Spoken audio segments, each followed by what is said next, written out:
Selamat pagi rekan semua, kembali lagi bersama saya Deviana. Kali ini saya ditemani oleh Ibu Juli, selaku Komisaris Utama PT Transkonjaya Tbk. Selamat pagi Ibu Juli, apa kabar hari ini Ibu? Kabar baik, sehat selalu. Semoga demikian juga dengan Devi dan semua sahabat di PT Transkonjaya dan pemirsa dimanapun kalian berada. Baik, terima kasih. Juli, hari ini ada beberapa pertanyaan yang ingin saya tanyakan kepada Ibu. Pertanyaan yang pertama Ibu, pada tahun berapa Ibu mulai bergabung dengan PT Transkonjaya? Dari tahun 2002 saat PT Transkonjaya berdiri, atau bahkan bisa saya bilang sebelum saat itu, saat kita membicarakan konsep untuk mendirikan PT Transkonjaya, saya itu sebetulnya sudah terlibat di dalamnya. Sebelum didirikan ya Bu ya? Benar.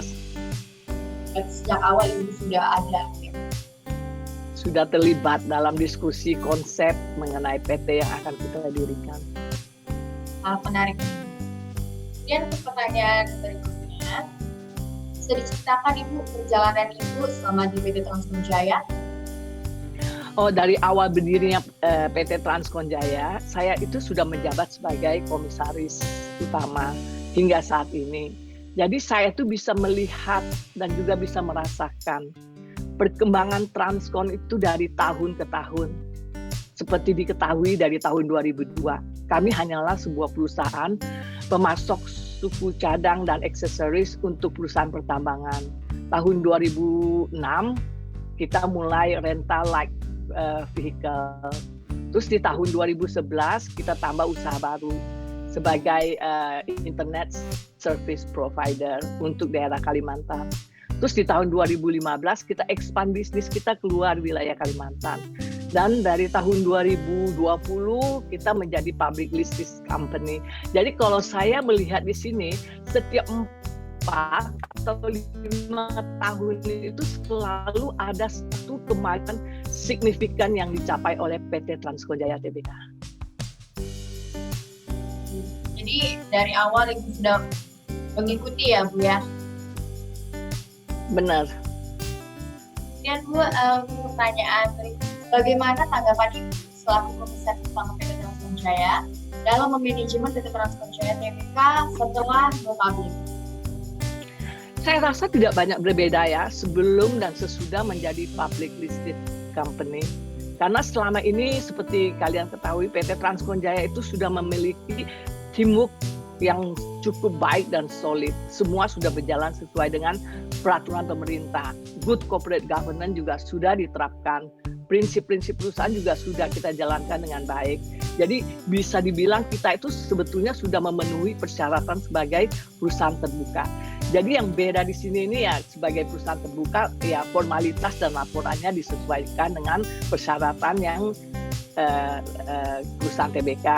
Dan status perusahaan kita saat ini adalah perusahaan terbuka, berarti kami juga memberikan kesempatan kepada masyarakat luas untuk ikut serta merasakan keberhasilan yang dicapai oleh PT Transkonjaya dengan jalan menabung atau membeli saham TRJA. Ya, tidak terlalu susah untuk menyesuaikan PT Transkonjaya yang dulunya tertutup, sekarang terbuka tidak terlalu susah ya Bu ya? Enggak, cuma formalitas aja sama laporan yang kita harus sesuaikan dengan Baik, untuk pertanyaan berikutnya Bu, menyimpang sedikit dari pertanyaan. Boleh tahu nggak Ibu, aktivitas Ibu di luar pekerjaan? Yang jelas saya adalah seorang istri, ibu dari 2 putri yang sudah dewasa. Jadi kegiatan saya sehari-hari ya seperti ibu rumah tangga pada umumnya. Saya rasa tidak terlalu beda jauh. Jabatan Ibu sebagai Komisaris Utama PT Transkonjaya, bagaimana Ibu membagi waktu antara pekerjaan, organisasi, dan komunitas Ibu? Prioritas ya, kita harus selalu memilih mana yang penting, itu yang harus kita laksanakan dulu. Biasanya selalu pekerjaan, baru kegiatan yang lain.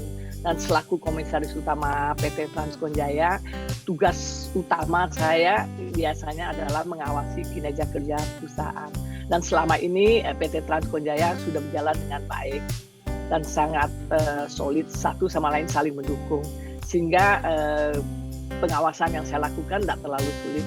Bahkan saya masih punya waktu untuk kegiatan lain seperti beribadah, masa teduh, ataupun kebersamaan bersama keluarga, teman, maupun kegiatan atau hobi saya yang lain masih bisa saya lakukan. Baik, untuk pertanyaan berikutnya Ibu, selain di luar jam kerja, apakah ada organisasi atau komunitas yang Ibu ikuti? Sebelum pandemi COVID-19 itu saya biasanya giat ikut PA Wanita di GRI Pondok Indah, terus juga ikut Bible Study dengan ibu-ibu di Pakubuwono Residen.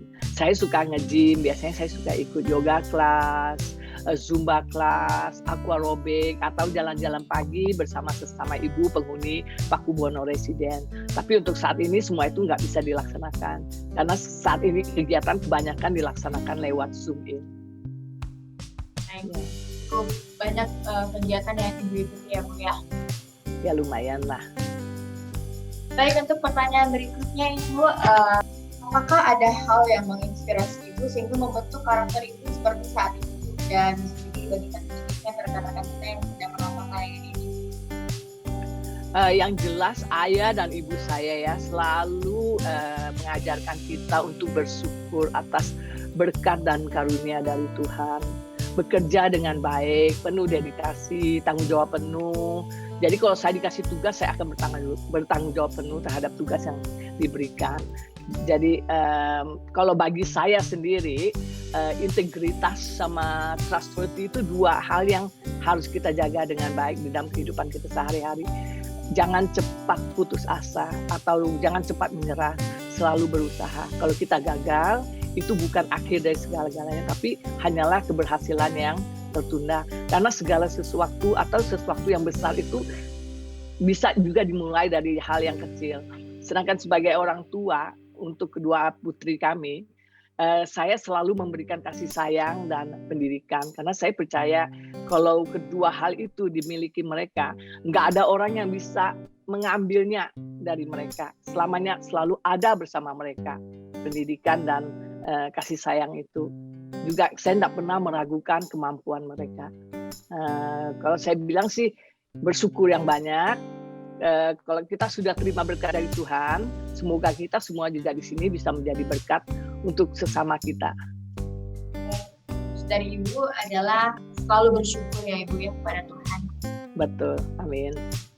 Pertanyaan terakhir ini Bu, dengan situasi pandemi COVID-19 saat ini, apakah ada tips Ibu untuk menjaga kesehatan Ibu nih supaya bisa juga dibagikan ke rekan-rekan kita?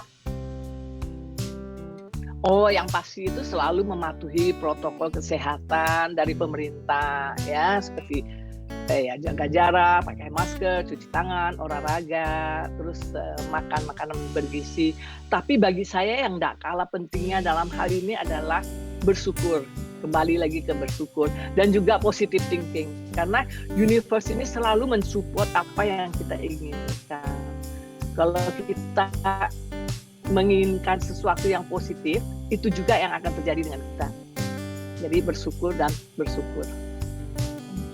Baik Ibu, terima kasih atas jawaban-jawaban yang diberikan atas pertanyaan saya Ibu.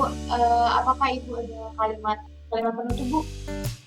Oh, semoga pandemi COVID-19 ini bisa segera diatasi sehingga perekonomian dunia juga kembali normal. Tetap semangat, sehat selalu, salam sejahtera bagi kita semua. Baik, terima kasih Bu Juli atas jawaban-jawabannya. Terima kasih untuk menyempatkan waktunya bersama saya Ibu. Sampai ketemu di RJA Talk Series berikutnya. Terima kasih. Terima kasih, thank you, take care.